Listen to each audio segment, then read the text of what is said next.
എൻ്റെ കർത്താവിൻ്റെ ഉന്നതമായ നാമത്തിന് സ്വസ്ഥം ചെയ്യുന്നു. കർത്താവെ, അങ്ങയുടെ വിശുദ്ധ രക്തത്താൽ വീണ്ടെടുക്കപ്പെട്ട അങ്ങയുടെ ജനത്തിനു വേണ്ടി ഞാൻ പ്രഭാതത്തിൽ പ്രാർത്ഥിക്കുന്നു. പ്രിയമക്കളെ, ഇന്ന് അച്ഛൻ പ്രാർത്ഥിക്കുന്ന പോലെയല്ല, നാളെ നിങ്ങളൊരു പണി ചെയ്യണം. നാളെ നിങ്ങൾ പ്രാർത്ഥിക്കാൻ നേരത്ത് നിങ്ങളുടെ രേഖകളെല്ലാം കയ്യിലെടുക്കണം. ഇന്നത്തെ പ്രാർത്ഥന കേൾക്കുന്നവർ ഓർത്തേക്കണം, നാളെ അച്ഛൻ രേഖകൾ വെച്ച് പ്രാർത്ഥിക്കും. സർട്ടിഫിക്കറ്റുകൾ, പ്രമാണങ്ങൾ, സ്ഥലം, അവന് ഹൗസിൻ്റെ പ്ലാനുകൾ, നിങ്ങളുടെ ഹോൾ ടിക്കറ്റുകൾ, എന്തെല്ലാം രേഖകളാണ് നിങ്ങളിപ്പോൾ കൈകാര്യം ചെയ്യണത്, ഈ ആഴ്ച കൈകാര്യം ചെയ്യേണ്ടത്, അതെല്ലാം നാളെ പ്രാർത്ഥിക കയ്യിലുണ്ടാകണം. ഇപ്പോൾ നമ്മൾ പ്രാർത്ഥിക്കുകയാണ്, കർത്താവിൻ്റെ ഉന്നതമായ നാമത്തിന് സ്വസ്ഥം ചെയ്യുന്നു. കർത്താവിൻ്റെ വിശുദ്ധ പൗരോഹിത്യത്തെ മഹത്വപ്പെടുത്തണമേ. കർത്താവ് സഭയിലുള്ള സാന്നിധ്യം പ്രകടമാക്കണമേ. ഈശോ, പല പല മാനസികാവസ്ഥയിലുള്ളവരുണ്ട്. ഈശോയെ, ഭർത്താവിൻ്റെ വഴക്കിട്ടിട്ടുള്ളവരുണ്ട്, സാമ്പത്തിക തകർച്ചിരിക്കുന്നവരുണ്ട്, കുടുംബത്തിൽ കലഹമുള്ളവരുണ്ട്, മക്കളെ അനുസരിക്കാത്തവരുണ്ട്, മക്കൾ ജയിലിലായവരുണ്ട്, വീടില്ലാത്തവരുണ്ട്, ഭവനത്തിലും പണിസ്ഥലങ്ങളിലും ജോലി സ്ഥലങ്ങളിലും സങ്കടങ്ങളുള്ളവരുണ്ട്. കർത്താവേ, കണ്ണീരുടെ അങ്ങയുടെ ദൃശ്യത്തിൽ പ്രാർത്ഥിക്കുന്നു. കൃപാസ്ഥാനത്താരെ ജീവനോടെ പ്രത്യക്ഷപ്പെട്ട അമ്മകന്യാസി മറിയം നിങ്ങളെ ഇന്ന് സന്ദർശിക്കുകയും നിങ്ങളെ സാന്ത്വനപ്പെടുത്തുകയും ചെയ്യട്ടെ.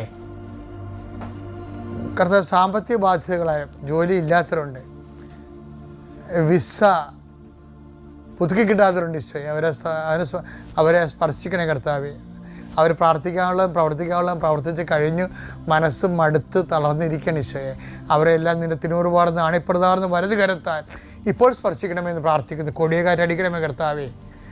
കാറ്റ് അങ്ങയുടെ ആത്മീയ കാറ്റാൽ അവർ ശക്തിപ്പെടുത്തണമെന്ന് പ്രാർത്ഥിക്കുന്നു. പരിശുദ്ധാത്മാവേ, ദൈവത്തിൻ്റെ ആത്മാവേ, ശക്തിയുടെ ആത്മാവേ, ധൈര്യത്തിൻ്റെ ആത്മാവേ, കൃപയുടെ ആത്മാവേ, അങ്ങയുടെ മക്കളിലേക്ക് ആവസിക്കണമേ. അടിപ്പിടുന്ന പോലെ വൈതാഖലം ദൈവികമായ ശക്തി ഉച്ചമുതൽ ഉള്ളംകാല് വരെ ഇടിച്ചിറങ്ങട്ടെ എന്ന് പ്രാർത്ഥിക്കുന്നു. പിതാവിൻ്റെയും പുത്രൻ്റെയും പരിശുദ്ധ നാമത്തിൽ ഗുഡ് ഡേ. എൻ്റെ പ്രിയപ്പെട്ടവരെ, ഒരു വലിയ ആധ്യാത്മിക യാത്രയ്ക്ക് മാതാവ് എന്നെ കൊണ്ടുപോയിരിക്കുന്നു. ഞാനിപ്പോൾ തിരിച്ച് കൃപാസനത്തിൽ എത്തിയിട്ടുണ്ട്. ശുശ്രൂഷകൾ ഞാൻ വന്നത് ബുധനാഴ്ച തന്നെ, ചൊവ്വാഴ്ച രാത്രി വന്നു. ബുധനാഴ്ച തന്നെ ശുശ്രൂഷകൾ കൃപാസനത്തിൽ ആരംഭിച്ചു. എൻ്റെ ശുശ്രൂഷകൾ കൃപാസനം നല്ല ലൈവായിട്ട് ഭംഗിയായിട്ട് തന്നെ, അച്ഛനില്ലെങ്കിലും നൂറുകണക്കിന് മനുഷ്യരെ ഉടമ്പടി എടുത്തും പുതുക്കി ഭംഗിയായിട്ട് പോകുന്നുണ്ടായിരുന്നു. ഞാൻ എല്ലാവർക്കും വേണ്ടി മാതാവിൻ്റെ അടുത്ത് ഇരുന്ന് പ്രാർത്ഥിക്കുകയും ചെയ്യുന്നുണ്ടായിരുന്നു. മാതാവ് എന്നെ ലൂർദിൽ കൊണ്ടുപോയി. അമ്മ മാതാവ് പ്രത്യക്ഷപ്പെട്ട ഇടത്ത് അവിടെ 5 ദിവസത്തെ താമസിച്ചുള്ള ധ്യാനം ഉണ്ടായിരുന്നു. 7 രാജ്യങ്ങളിലുള്ള ആൾക്കാർ ഉടമ്പടി എടുക്കാൻ വേണ്ടി ഫ്രാൻസിൽ ലൂർദിൽ വന്നു.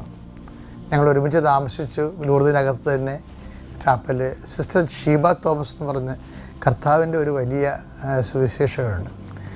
അവരുടെ ഒരു കോൺഗ്രിഗേഷനുണ്ട്. അത് സൂപ്പറാണ്. അവരാണ് ഇതെല്ലാം സംഘടിപ്പിച്ച് തന്നത്. അവരെല്ലാം ഇപ്പം നന്ദിയോടെ വീണ്ടും വീണ്ടും ഓർക്കുകയാണ്. എങ്കിലും ആ ദിവസങ്ങളിൽ പകുതി ദിവസം ധ്യാനവും ഉടമ്പടി ധ്യാനവും പകുതി ദിവസം തീർത്ഥാടനമായിരുന്നു. തീർത്ഥാടനത്തിൽ രാവിലെ തൊട്ട് 2 മണി വരെ ഉടമ്പടി ധ്യാനം. 2 മണിക്ക് ശേഷം അവർക്ക് ബസിലിക്കായിൽ, ലൂർദ് ബസിലിക്കായിൽ ദിവ്യകാരുണ്യ ആരാധന, ദിവ്യകാരുണ്യ പ്രദക്ഷിണം, പ്രസിദ്ധമായ ലോകപ്രസിദ്ധമായ പ്രദക്ഷിണം. പിന്നെ ഒരു ദിവസം കുരിശിൻ്റെ വഴി മലമുകളിൽ, പിന്നെ ഒരു ദിവസം ജപമാല ഘോഷയാത്ര. അതൊക്കെ 2000-3000 പേരാണ് പങ്കെടുക്കണത്. എല്ലാ ലോകത്തുള്ള എല്ലാ കോണ്ടിനെൻസിലുള്ള ആൾക്കാരുടെ ഒരു വിവിധ ഭാഷകളിലുള്ള തീർത്ഥാടന കേന്ദ്രമാണ്. അപ്പോൾ അവിടെ കുർബാന ചെല്ലാനും മാതാ പ്രത്യക്ഷപ്പെടത്ത് കുർബാന ചെല്ലാനൊക്കെ അമ്മ അനുഗ്രഹിച്ചു. അവിടെ ജപമാല ചില അനുഭവിച്ചു അല്ലേ. അപ്പോൾ അത് ആ പ്രാർത്ഥിക്കുന്നതിൻ്റെ ഇടയ്ക്ക് ലൂർദിൽ വെച്ച് മാതാവ് പറഞ്ഞ കുറച്ച് കാര്യങ്ങളുണ്ട്.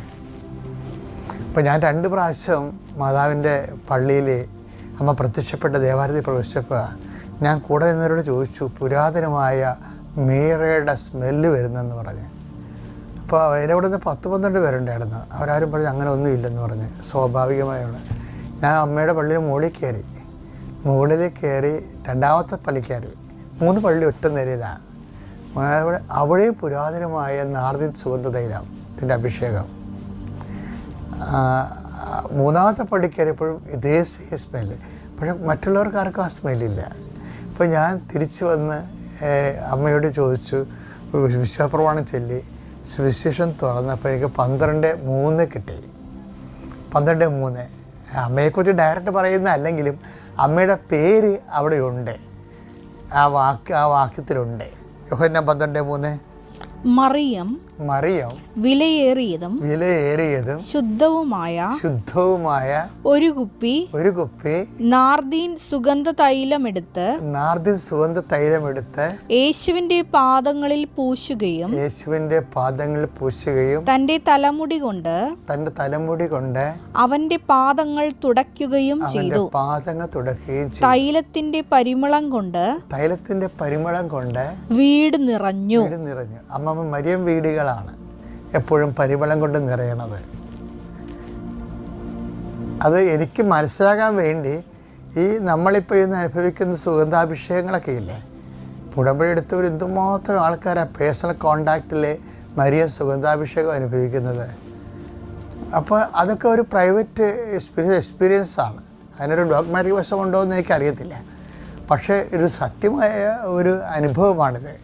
പക്ഷെ അതിനെല്ലാം ഈ ശുശ്രൂഷ എവിടെ നടക്കുന്നു, നമുക്ക് മരിയ സുഗന്ധാഭിഷേകത്തിന് അടിസ്ഥാന ശുശ്രൂഷകളാണെന്നാണ് എനിക്ക് ലൂർദിൽ വെച്ച് അമ്മ പറഞ്ഞത്.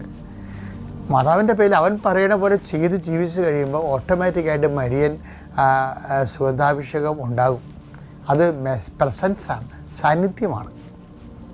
അപ്പം നിങ്ങളെ എപ്പോഴും കുറച്ച് പേര് ധരിച്ചിരിക്കുന്നത് ഇങ്ങനെ പ്രാർത്ഥനയിൽ ഇങ്ങനെ എരിവും തീഷ്ണതയും കാണിക്കുമ്പോൾ മരിയൻ സുഗന്ധാഭിഷേകം ഉണ്ടാകുമെന്നുള്ള ധാരണയുണ്ട്. ആ ധാരണ തെറ്റാണെന്നൊന്നും ഞാൻ പറയണില്ല. പക്ഷേ അതിന് വേറൊരു വശം കൂടി ഉണ്ട്. എന്താണ്? ശുശ്രൂഷയുടെ വശമുണ്ട്. സുഗന്ധവും ശുശ്രൂഷയുമായിട്ടാണ് ബന്ധപ്പെട്ടിരിക്കുന്നത്. ദൈവ ശുശ്രൂഷകളെ ശക്തിപ്പെടുത്തി കഴിഞ്ഞാൽ എപ്പോഴും നമ്മൾ ശ്രദ്ധിക്കണം. എപ്പോഴും നമുക്ക് അറിയാമല്ലോ, ഉടമ്പടി എന്ന് പറയണത് നമ്മളൊരു ഉടമ്പടി ജീവിതത്തിലാണ്. കഴിഞ്ഞ ദിവസങ്ങളിൽ കൃപാസനത്തിൽ ഒരു മോള്, അവളുടെ ഭർത്താവ്, അവൾക്ക് കല്യാണം കഴിഞ്ഞ് 2 കുഞ്ഞുങ്ങൾ ജനിച്ച് 6 വയസ്സായ ആ കുഞ്ഞിന് 6 വയസ്സായപ്പോൾ തന്നെ ഭർത്താവ് മരിച്ചു. അവൾക്ക് സഹിക്കാൻ പറ്റിയില്ല. എനിക്ക് വെച്ചാൽ അവർക്ക് പിന്നെ ദൈവത്തെ വെറുത്തു, മാതാവിനുമായിട്ട് കലഹിച്ചു, ഔസേപ്പിതാനായിട്ട് കലഹിച്ചു, ഈശോനെ കണ്ടപ്പോൾ കലഹിച്ചു, കാണുന്ന രൂപത്തിനടുത്തെല്ലാം കലഹിച്ചു.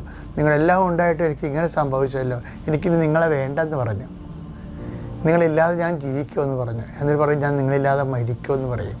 എന്നിട്ട് ഇവൾ രഹസ്യമായിട്ട് ഭർത്താവിനോട് വീട്ടുകാരോട് പറയും, എനിക്കെന്തോ ഡിപ്രഷനാണ്, എന്നെ സൈക്കാട്രിസ്റ്റിൻ്റെ അടുത്ത് കൊണ്ടുപോകണമെന്ന് പറയും. അപ്പോൾ അവൾ പറയുന്നുണ്ട്, ഞാൻ ഉദ്ദേശിക്കുന്നത് ഞാൻ സൈക്കാട്രിസ്റ്റിൻ്റെ അടുത്ത് പോയാൽ സൈക്കാട്രിസ്റ്റ് എന്നോട് ചോദിക്കും എനിക്ക് ഉറക്കമുണ്ടോ എന്ന് ചോദിക്കും. അപ്പോൾ ഞാൻ ഉറക്കമില്ലെന്ന് പറയുമ്പോൾ എനിക്ക് ഉറക്ക ഗുളിക അനുവദിച്ചു തരും. അപ്പോൾ ഞാനത് കഴിച്ച് ആത്മഹത്യ ചെയ്യും. അപ്പം ആ ഒരു സ്പിരിറ്റിലേക്ക് ഡവാണ്. അങ്ങനെ അവൾക്കൊരു ആ സെക്കൻഡിൽ അവൾക്കൊരു കൃപാസനം പത്രം കിട്ടണതും പിന്നീട് അവൾ ഇതിനെ സർവൈവ് ചെയ്ത് വരണതാണ്. അപ്പോൾ നിങ്ങൾ കൃപാസനം പത്രം കൊടുക്കുമ്പോൾ നിങ്ങൾ ശ്രദ്ധിക്കണം. നിങ്ങളെ ബുദ്ധിയും ബോധവും ഇല്ലാത്തവരും ദൈവിക പദ്ധതിയെക്കുറിച്ച് അജ്ഞരായിട്ടുള്ളവർ പറയും ഇതൊക്കെ ഒരു ബിസിനസ്സാണെന്ന് പറയും. അങ്ങനെയല്ല, എന്നോട് പറയാത്ത ഒരു കാര്യവും ഞാൻ ചെയ്തിട്ടില്ല. കർത്താവ് എന്നോട് പറയാത്ത ഒരു കാര്യം ഞാൻ ചെയ്തിട്ടില്ല. ഇത് എന്തെങ്കിലും വിമർശനങ്ങൾ പുറത്തുണ്ടെങ്കിൽ അതിൻ്റെ ഇരട്ടി വിമർശനങ്ങൾ എൻ്റെ സഭയിലും പുറത്തും ഒക്കെ ഞാൻ ആദ്യകാലം അനുഭവിക്കുമായിരുന്നു. എന്നിട്ട് ഞാൻ എപ്പോഴും പ്രാർത്ഥിച്ച് സംശയങ്ങൾ ഉന്നയിക്കുന്നവരെ സ്നേഹത്തോടെ അത് മനസ്സിലാക്കാൻ ശ്രമിച്ചുകൊണ്ട് തന്നെയാണ് ഈ സുവിശേഷ വേല ഏറ്റെടുത്തുകൊണ്ട് കാലങ്ങളിലൂടെ സഞ്ചരിച്ചത്. ഇപ്പോഴെന്ത് പറ്റിയെന്ന് വെച്ച് കഴിഞ്ഞാൽ എന്നാ പറ്റിയെന്ന് വെച്ചാൽ മനുഷ്യൻ ഒരു തകർച്ച വന്ന് ദൈവത്തെ നഷ്ടപ്പെട്ടാൽ മാതാവ് തന്നെ നേരിട്ട് ആ പത്രം അവന് കൊണ്ട് കൊടുത്തിട്ട് ആ മോളെ അങ്ങനെ തന്നെ കാര്യം അവർ എടുത്ത് കൃപാസനത്തിൽ കൊണ്ടുവന്ന് സത്രത്തിൽ കൊണ്ടുവന്ന് ചികിത്സിക്കാൻ. കൃപാസനം ഒരു സമരിയക്കാരൻ, മുറിവേറ്റ സമരിയക്കാരൻ്റെ സത്രം പോലെയായി. പക്ഷെ അതൊരു മരിയൻ സത്രം കൂടിയാണ് ശരിക്കും. എന്താ പറഞ്ഞാൽ ഈ മരിയൻ സത്രത്തിൽ നിന്ന് നിങ്ങൾ പോകുമ്പോൾ നിങ്ങൾ കൈ വാങ്ങിച്ചുകൊണ്ട് പോകണത് എന്താണ് ചെയ്യുന്നത്? എണ്ണയും വീഞ്ഞും ഒഴിച്ച് അവന് മുറിവുകൾ സുഖപ്പെടുത്താൻ വേണ്ടി ഒരു സമരിയക്കാരനായിട്ടാണ് ഇവിടുന്ന് പോണത്. ഈ സമരക്കാരൻ്റെ ശുശ്രൂഷാ സുഗന്ധമാണ് സുഗന്ധാഭിഷേകമായിട്ട് കൃപാസനം ഉടമ്പടിക്കാർ അനുഭവിക്കുന്നത്. ഓക്കെ അല്ലേ? അപ്പോൾ നല്ല സുഗന്ധം അനുഭവിക്കാൻ, നല്ല ശുശ്രൂഷയിലേക്ക് നിങ്ങൾ വരാൻ ദൈവം നിങ്ങളെ അനുഗ്രഹിക്കട്ടെ. Praise the Lord.